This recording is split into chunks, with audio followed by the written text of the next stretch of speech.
And now, here's story time with Cody and Inner Dialogue. Hey, Inner Dialogue. Yeah, what's going on, Cody? I've got an idea for the show. Oh, a new idea for the show? You mean like me hosting my own episode? Nope, nope, don't mean that. My idea is story time. Story time. Yeah, yeah, I thought it would be fun to, tell different stories. Some of them, ones that I find. What about ones I find? Yeah, yeah, we'll talk about that another time. Some of them stories that I find. Some of them maybe original stories. Original stories. Yeah, original stories. So I've got one if you want to hear it. Sure. Go ahead. What's it about? Well, it's actually an original story about Star Wars. Star Wars. Yeah, about Star Wars. We don't really hear a lot of stories about people outside of the main characters in the movies and the shows, and those people that are involved in all of the action of Star Wars. Yeah. Yeah, that's a good point. I mean, what about the people that just are trying to live their lives and just like happen upon all these crazy battles? Exactly, that's what I'm talking about. So here's the first one. Do you want to hear it? Yeah. Yeah. Let's oh wait. What inner dialogue? I've got it. You've got what? I've got an introduction for the story. Oh, okay. Um, sure, sure. Let's hear it. Here it goes. Not long ago, actually, pretty recently. Okay, get on with it. Hey, stop! At a computer, not too far away. Cody and Inner Dialogue present Story Time. Star Wars Story Time.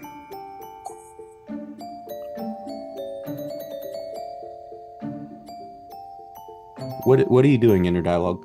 I'm I'm being Darth Vader. Well, yeah, I get that. It's just, it might be a little difficult for people to hear. Yeah, I'll try it again.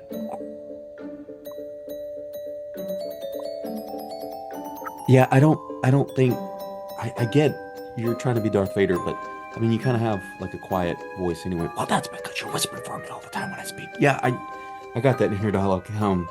Thanks for letting me know that. Thanks for letting everybody else know that. Do you want to hear the story?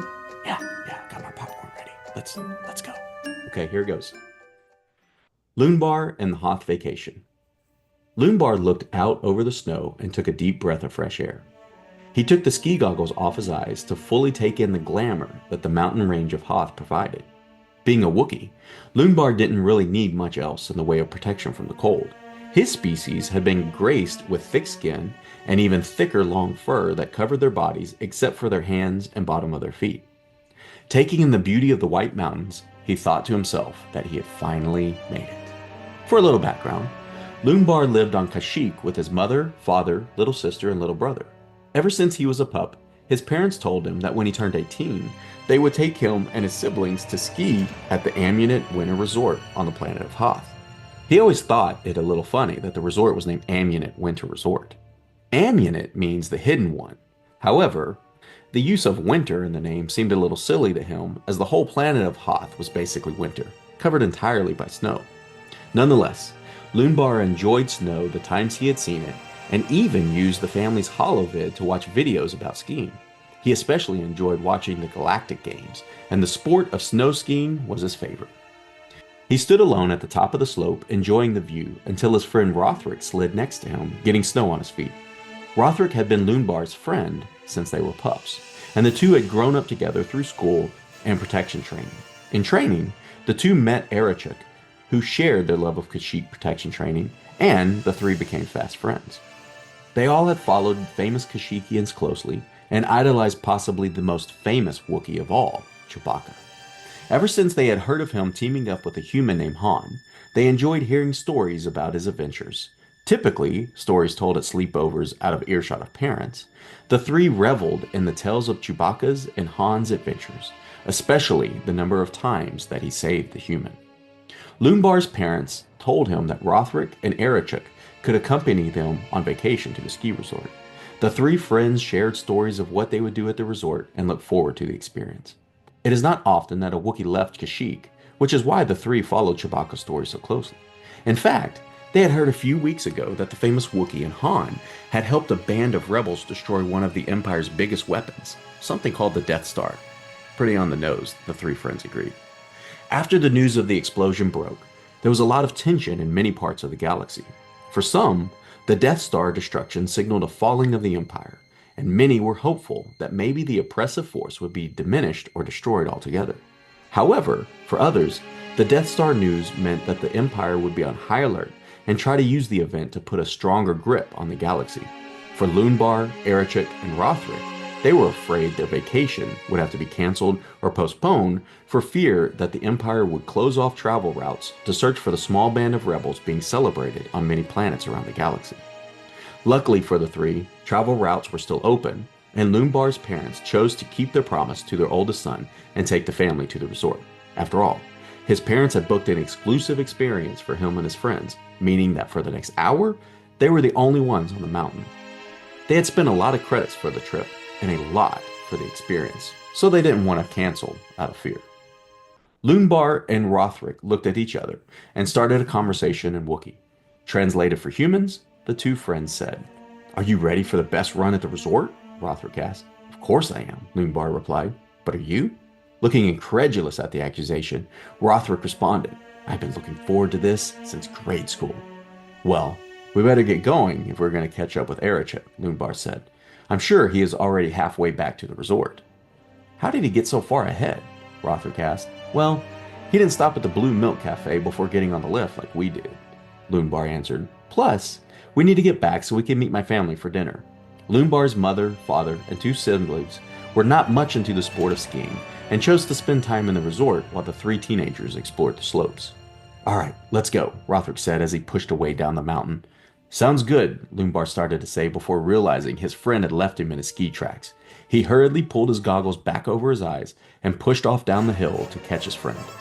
The two Wookiees flew faster and faster down the mountain, both roaring and howling with delight. The faster they went, the freer they felt. After years of watching the greatest athletes in the Galactic Games, the two were determined to beat each other down the hill. Faster and faster the two traveled, trying to best each other. Just then, they caught a glimpse of another Wookiee on the hill. As they both did a double take, they realized it was Erechek. He was standing in a group of trees looking over a cliff. The two put their practice to use and executed sliding stops so they could make their way over to Erechek. Once they were within earshot, the two friends called to their companion. Erechek quickly signaled for them to be quiet. Rothric and Luunaar took their friend's advice and quickly made their way over to Erechek. Once they reached their friend, Luunaar spoke, again, translated for humans. "What are you doing here? I thought you would be near the resort by now." "I was making good time," Erechek responded, "before I started hearing strange noises." He then pointed to lower ground below the slope's cliffs. When the three Wookiees looked, they saw a familiar black spidery probe droid scanning the surface. The same droids they had seen on holovids in protection training and over holo TV distributed by the Empire. "How long have they been scanning?" asked Rothric. "I'm not exactly sure," answered Erechek, "but I've been watching them for about 10 minutes probably." "What do you think they're looking for?" Rothric asked. "Not sure," Erechek said. "What if they were looking for Chewie and the rest of the rebels?" Luunaar said. "What if, after the destruction of the Death Star, the rebels had to flee into hyperspace and get away from the Empire? What if the Empire is looking for the rebels here on Hoth?" "That would be wizard," Erechek said. The three friends, along with being fans of skiing and Chewbacca, also followed the stories of ancient wars that happened throughout the galaxy. The three role-played battles growing up, and in protection training all chose to specialize in strategy, where they could learn more about the wars of the ancient galaxy. It wasn't the first time they had allowed their imaginations to run wild. Just as the three stood wondering what the droid was doing and daydreaming about battle action, they saw a laser beam hit the droid, making it explode. The three looked at each other wide-eyed and stumbled back in reaction to the explosion. Just then, they heard large machines in the distance and felt the ground shake. They each took out their macro binoculars to get a closer look at the action. What they saw made their mouths drop. Off in the distance, far off from the cliff, the three saw small white aircrafts flying through the air. Behind the aircrafts, large battle machines on four legs walked slowly toward the aircrafts, firing their missiles. Explosions started lighting up the wintry sky, and the three looked at each other in amazement. Were they actually seeing a galactic battle? Wait, Luunaar said. Do you think the rebels established a secret base on Hoth and now the Empire has found them? Wow, Rothric said. Are we seeing the next battle between the Empire and the rebel fighters? Guys, Erchik said excitedly, if that down there is the Empire battling the rebels, what if Chewie is down there? The three again looked at each other with excitement. They each had dreamed about meeting the great Chewbacca for a long time. Now, were they really on the same planet as him? Their daydream was broken by another loud noise. The three saw a very large four-legged machine falling to the ground. It looked like one of the small white aircrafts had somehow tripped the walking battle machine, causing it to fall. When the large machine hit the ground, an explosion sent shockwaves across the land, all the way to where they were standing. At that time, the ground beneath them rumbled even more, and they heard a loud sound from the top of the slope. The three friends looked back up the slope and saw a large plume of snow coming their way. They also saw the large post in the snow that held up the ski lift falling down. This was an avalanche, something the three friends had only heard about in stories. Luunaar, Rothric, and Erchik each looked at each other, with fear replacing excitement in their eyes, and they each pushed off down the mountain as quickly as they could. The fast-moving snow was catching up with them as they flew down the mountain. They knew if they got caught by the approaching avalanche, they would be in deep trouble. The three tried to make themselves as aerodynamic as possible, and each thought that if not for their long fur flying behind them slowing their progress, they could be going much faster. As they moved faster and faster down the mountain, they could hear the loud sounds of the approaching snow behind them. They were almost to the cutoff of the trail. The resort was located to the right of the cutoff, and more mountain to the left. The three had agreed that they were going to ski all the way down the mountain instead of taking the cutoff for the resort. Once they got to the bottom of the ski run, they would figure out how to get back to the resort. A once-in-a-lifetime trip, they were going to get the most adventure possible.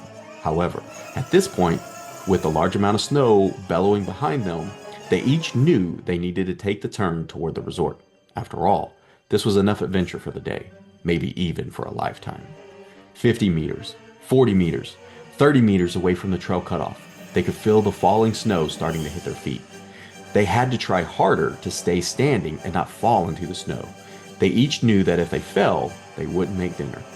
They were hoping that if they made the turn toward the resort, they could continue to outrun the onslaught of snow until they reached the resort area, where they could enter the underground lobby. I mean, when you build a ski resort on a planet like Hoth, you must be prepared for things like avalanches and heavy snowstorms. That meant much of the resort was underground, guarded by heavy doors meant to withstand avalanche-level events. As the three friends lowered their heads to go faster, they again heard loud noises from far away. Now that they were farther down the mountain, they no longer could look over a cliff to see the action unfolding. Now, however, they could hear loud noises like spaceships and freighters taking flight. They glanced up and saw several larger ships taking off and flying up into Hoth's atmosphere. By the time they looked forward again at the slope, they almost missed the trail leading to the resort. With some skill and a lot of luck, the three Wookiees leaned heavily to the right and made the turn toward the resort entrance. Knowing they still had a way to ski before reaching the resort entrance, the three knew it was no time to relax. They put their heads down again to gain speed and flew down the mountain in the direction of the resort. What was supposed to be a ski adventure was definitely turning out to be one.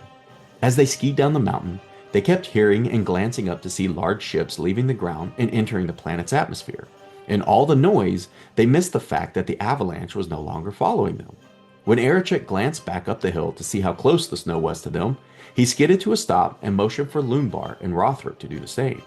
The three friends all slid to a stop and looked back at the fork in the trail, the one they had almost missed. The avalanche of snow was not following them, short of a little dusting, but was instead falling down the trail to the left toward the bottom of the mountain. Wow, Rothric said. What happened? I guess the vibrations from the ships taking off created enough motion and wind to direct the snow toward the left trail of the mountain, Erchik said. Whatever happened, Luunaar said, that was close. Yeah, Rothric said. I was getting worried there for a bit. You're telling me, Erchik said. I thought we were goners for sure. Do you guys really think we just witnessed a battle between the rebels and Empire? Asked Luunaar. I'm not sure, answered Erchik, but whatever we just saw was wizard. Yeah, Rothric added. Still, to think maybe we are, or were, on the same planet as Chewie. Yeah, said Luunaar in amazement. Just then, The three looked up and saw off in the distance what looked like a Corellian freighter flying through the air and out of Hoth's atmosphere. The friends looked at each other with wide eyes, amazed that maybe they actually did see a battle between the Empire and Rebels, that maybe they really had been on the same planet as Chewie. They all looked up to the sky in amazement. "Oh," Luunaar interrupted, "we still have some time on the slopes by ourselves. Who wants to race to the bottom?" The three looked at each other, smiled, and took off on their skis as fast as they could, roaring their excitement all the way down. The end. So, inner dialogue, what'd you think? Oh, I loved it. That was great. That was great storytelling. Oh, thank you. Yeah, I thought it's just kind of a fun way to give like a different perspective of the Battle of Hoth. Battle of Hoth? Yeah, the famous Battle of Hoth. What's that? It takes place at the start of Empire Strikes Back. What's that? Episode 5. I mean, the episode that many consider to be the greatest Star Wars movie. I don't recall that one. You really don't recall Empire Strikes Back? Nah, I can't really recall it. Oh, okay. Whatever, inner dialogue. But you enjoyed it. Yeah. Oh, I loved it. I love this story. It was really, really fun. Really, really entertaining. I learned a lot. Oh, okay. Well, thanks, inner dialogue. That's very nice. And thank you, everyone, for listening. Have a great rest of your day. Bye, everyone.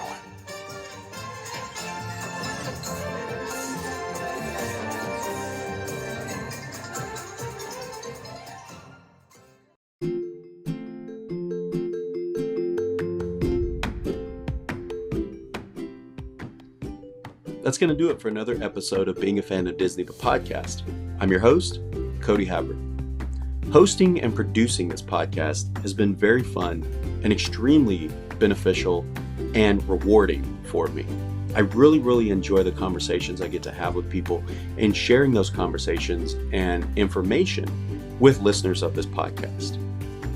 You can follow along with the class, podcast, Take One episodes, and interviews or visits by subscribing to the show wherever you get your podcasts, following me on Instagram and Threads at cody.havard, by joining the Facebook public group Being a Fan of Disney, and by visiting www.sharedperspectives.org. Being a Fan of Disney, the book, is available on Amazon in Kindle, paperback, hardback, and Audible versions. This has been a passion project of mine for a long time, and I am very happy that it is now available for others to read.